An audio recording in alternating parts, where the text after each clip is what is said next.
YTN 라디오 생생경제 YTN 라디오 생생경제 YTN 라디오 생생경제 YTN 라디오 생생경제 YTN 라디오 생생경제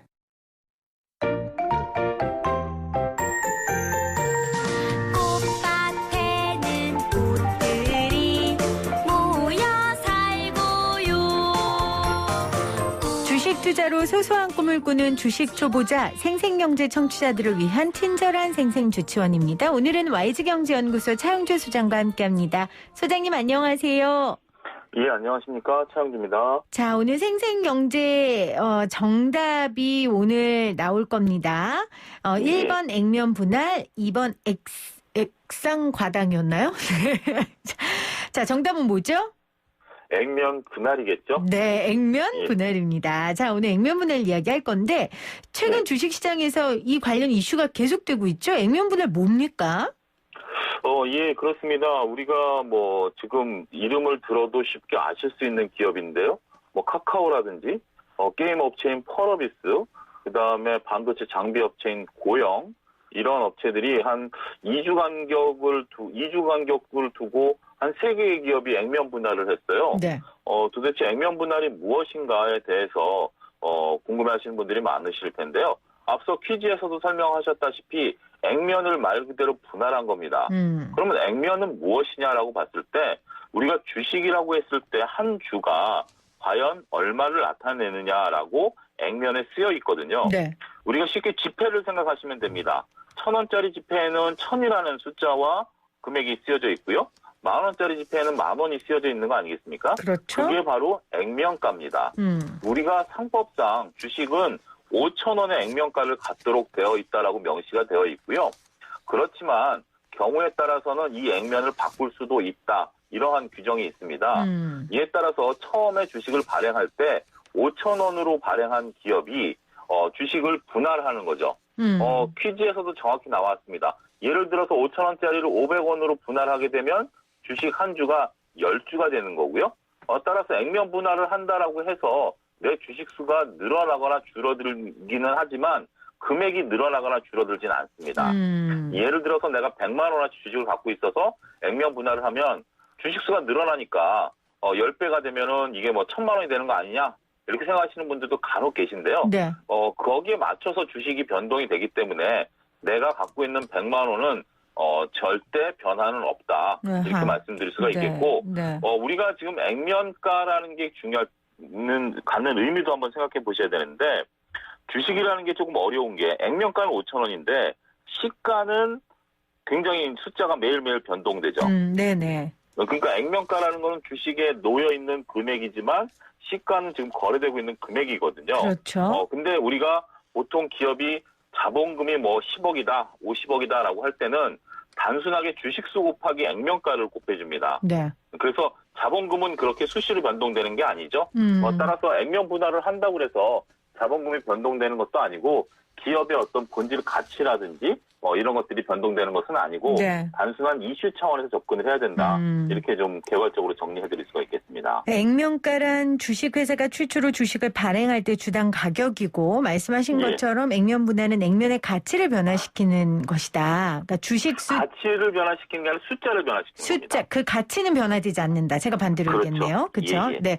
주식수 증가로 자본금의 변동사항도 없고 그냥 단순한 회사의 이슈로 보면 된다 하셨어요.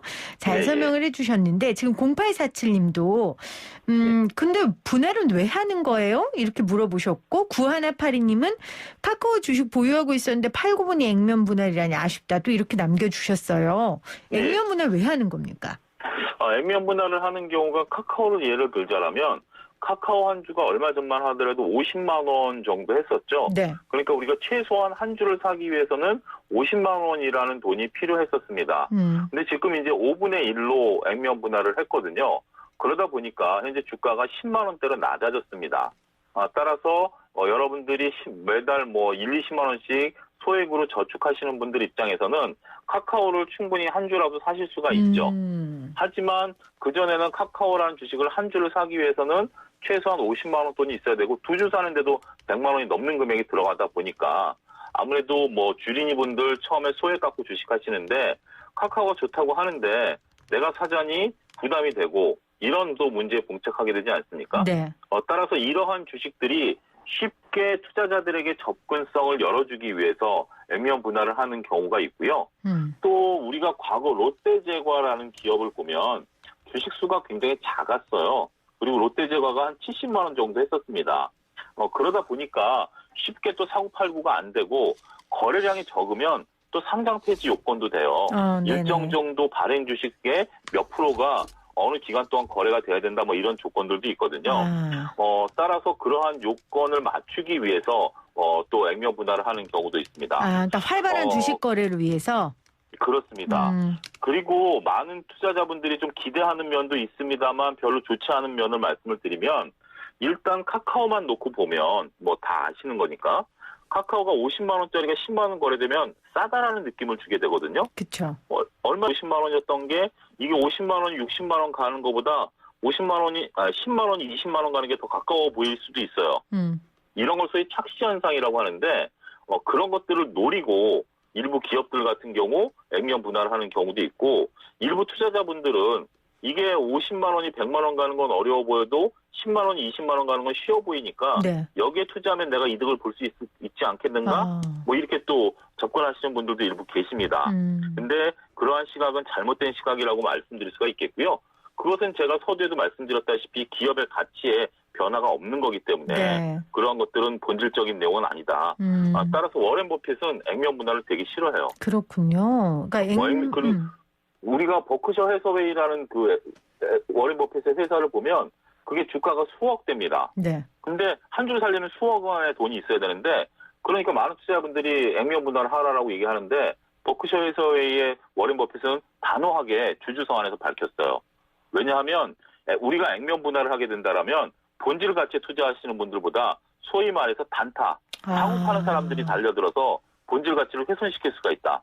따라서 버크셔 해서웨이는 절대 액면 분할 안 한다. 이렇게 워렌 버핏은 밝힌 바가 있습니다. 와 멋있네요. 그렇게 이야기하는 거 보니까. 왜냐하면 아까 말씀하신 것처럼 액면 분할을 하면 진입정벽도 낮아지고 또 활발한 주식 거래도 있을 수 있어서 기업 입장에서 뭐 당연히 이득이 있으니까 하는 거지만 주식 투자하는 사람은 착시 효과가 오히려 클 수도 있는데 워렌 버핏은 그런 부분을 경계하는 거 아니겠어요? 그래서 난 절대 하지 않겠다. 그렇죠. 그러니까 결국 기업은 본질 가치를 따라야 된다라는 워렌 버핏의 철학에 맞는 말이고요. 이게 뭐 기업의 어떤 주가가 뭐 유동성에 의해서 움직인다? 이거는 솔직히 주식 시장에 있어서 우리가 조금 조심스럽게 쳐다봐야 되는 경계해야 되는 분야다. 이렇게 설명을 또 역으로 드릴 수가 있겠죠. 네. 그러나 저는 그냥 개미니까요. 개미 입장에서는 50만 원이 하던 카카오 주식이 지금 12만 원이니까 싸졌네? 그럼 나도 이제 좀 사볼까? 이런 생각이 들거든요. 액면 분할한 주식은 어떤 투자법으로 접근해야 될까요?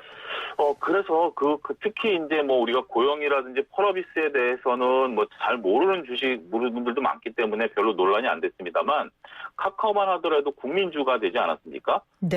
제2의 삼성전자 정도 되는 뭐 맞아요. 정말 초등학생들도 다 아는 주식이 돼버렸는데 그러다 보니까 상당히 많은 논쟁들이 있었습니다.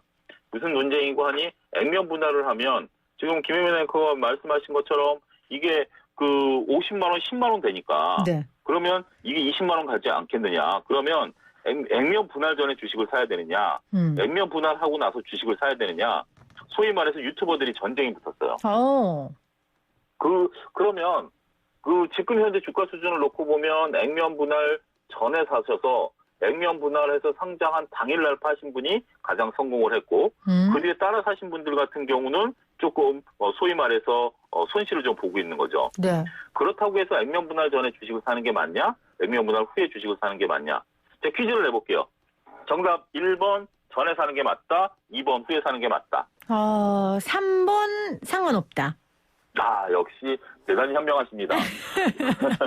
우리가 이제 과거 사례를 보면 최근에 한 70여 개 기업이 액면 분할을 했는데 그중에서 액면 분할한 이후에 주가가 올라간 기업이 약 20개 정도밖에 안 돼요. 그렇군요.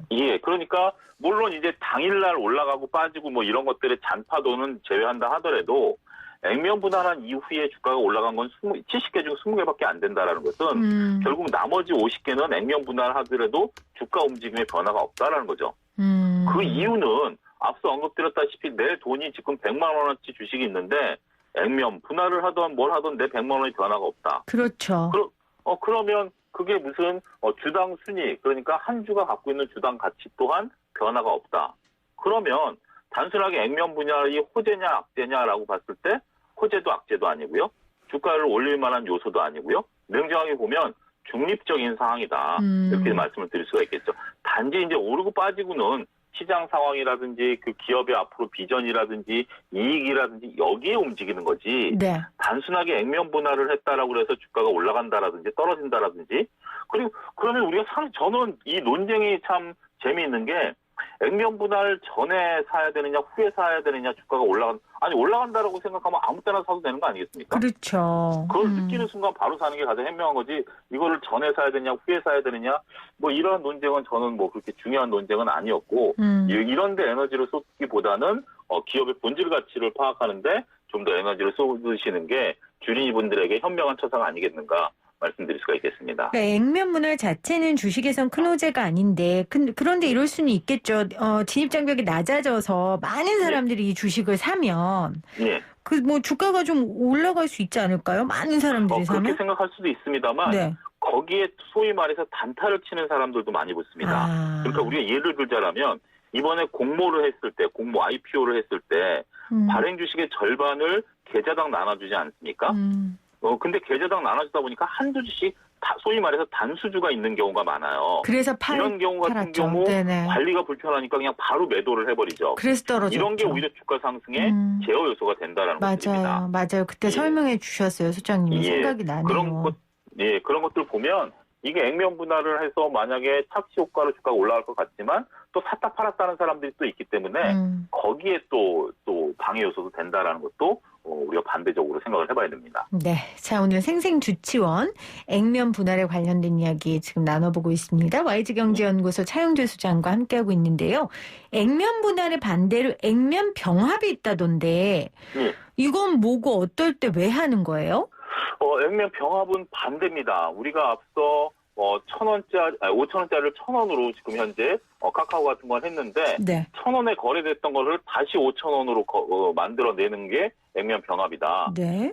유진투자증권 같은 경우 5,000원짜리를 2,500원으로 했다 다시 5,000원으로 왔다 갔다 했어요. 복잡합니다. 이렇게 만드는 경우도 있는데 이것도 또 역시 주식 입장에서 보면 중립적이죠. 주식 수가 줄어들지만 내가 갖고 있는 가치는 똑같다라고 보여주고요. 워낙 주가가 소위 말해서 동전주가 돼가지고 이미지가 안 좋다라든지 아니면 너무 거래량이 많아가지고 이런 것들이 관리하기가 어려울 때 주로 액면 병합을 합니다. 네. 그런데 액면 분할은 하는 경우가 종종 있습니다만 액면 병합을 하는 경우는 거의 없고요. 그러게요. 하지만 액면 병합이라고 해서 나쁜 것은 아니고요. 단지 이제 주가가 소액으로 좀 떨어졌을 때 하는 경우가 많은데 이런 경우에는 주식의 가치가 조금 안 좋은 경우도 종종 있기 때문에 액면 분할이 기업에 있어서 악재는 아닙니다만 액면 병합은 이 기업이 왜 액면 병합을 하느냐에 대한 것들을 꼼꼼히 살피는 것도 중요한 요소가 된다. 그렇게 말씀드릴 수가 있겠습니다. 네, 중요한 팁이네요. 내가 투자하고 있는 기업이 액면 병합을 한다면 그 기업 이슈를 좀 살펴봐라 말씀해 주셨고. 예, 그렇습니다. 일부에서는 액면 분할이 무상증자와 효과가 같다고도 하는데 무상증자하고 액면 분할이 같을 수 있습니까? 전혀 다른 얘기죠. 네. 근데 이제 표면적으로 볼 때 예를 들어서 액면 분할을 2대1로 했다. 그러면 한 주가 2주가 되는 거고요. 무상증자를 100% 하면 또 한 주가 2주가 됩니다. 그리고 가격도 똑같이 낮아지고요. 네. 그렇기 때문에 일부에서는 이런 내용들을 잘 모르시면 액면 분할이 무상증자와 같은 효과가 있는 거 아니냐 이런 얘기들을 하시는 경우가 있는데 네. 이게 무상증자는 증자잖아요. 무상으로 하지만 증자는 자본금을 늘리는 행위입니다. 따라서 무상증자를 하게 되면 자본금, 그러니까 자본이 아니고 자본금이 커지는 효과가 나타납니다만 액면 분할은 자본금의 변동이 없다. 이게 굉장히 크다라는 거죠. 이렇게 자본금의 변동이 있느냐 없느냐는 기업의 회계라든지 부채 비율이라든지 뭐 이런 것들을 따져주는 데 있어서 굉장히 중요한 요소이기 때문에 액면 분할과 무상증자는 외형상 같아 보여도 네. 이것은 전혀 다른 얘기다라는 것을 투자자분들께서 잘 아셔야 되겠다고 말씀드릴 수 있겠습니다. 자, 무상증자 이야기 나왔으니까 그 반대 개념인 유상증자는 뭐고 왜 하는 거예요? 그럼 이건? 유상증자는 유상으로 증자하는 거예요. 네. 근데 증자라는 게 자본금을 늘리는 행위니까 주주들에게 유상으로 증자를 하는 거니까 손을 벌리는 겁니다. 아.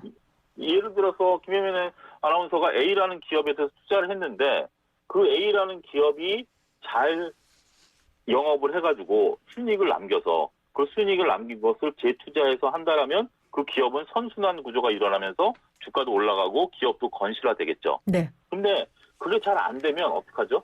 기업이 존속하기 위해서는 주주들에게 손을 벌리는 겁니다. 소위 말해서 돈을 좀 달라는 거예요. 그런 기업들 같은 경우 이제 유상증자를 하는데 유상증자가 악재냐 호재냐 이런 것을 또 투자자분들께서 궁금해하시는 거 아니겠습니까? 그렇죠. 가장 궁금한 게 유상증자는 알겠는데 그래 돈이 없으니까 돈을 달라고 하는 건 알겠는데 유상증자가 호재냐 악재냐라고 봤을 때 일단 단답형으로 대답한다라면 악재다라고 얘기를 하겠죠. 그렇겠죠. 왜냐하면 내 주식에 대한 가치가 희석이 되니까 악재인데 근데 우리가 그런 경우 있잖아요. 김혜민 아나운서도 두 자녀를 키우고 계십니다만 만약에 자녀들이 장성했을 때 용돈을 달라고 하는 거하고 어릴 때 용돈을 달라는 거하고 느낌이 다르죠. 다르죠. 투자죠. 투자 어렸을 때 주는 건. 그러니까요. 어릴 때 같은 경우는 투자의 개념도 있고 애가 잘 되기 위해서 부모로서 서포트하는 경우가 있지 않습니까? 지원. 그러니까 기업이 성장 단계에 있을 때 이제 막 성장해서 무엇인가를 막 하려고 할 때는 유상증자는 호재입니다. 대부분 네. 이런 경우에는 이 기업이 뭔가를 하려고 하기 때문에 애가 공부하는데 엄마 나 예를 들어 책을 한 권 좀 사줘 공부할게. 그럼 얼마나 정말 이뻐 보입니까? 그렇죠. 예. 근데 다 컸는데 엄마 나 술 먹어야 되는데 돈을 좀 줘. 이러면 밉잖아요. 근데 그렇게 설명을 저는 좀 드릴 수가 있겠는데 어찌됐건 그래서 연속적으로 말씀을 드리면 결국 유상증자에 참여해서 호재다라고 느끼기 위해서는 장기 투자를 해야 됩니다. 우리가 단기 투자를 하시는 분들은 그 기업이 유상증자를 한다라면 그 기업을 일단 빠져나오시는 게 좋죠. 왜냐하면 그 기업이 돈을 받아서 투자를 해서 뭔가 소정의 성과가 나올 때까지는 긴 시간이 걸리기 때문에 그것을 견뎌낼 수 있는 장기 투자자 같은 경우는 김혜민 아나운서가 말씀하신 것처럼 정말 투자죠.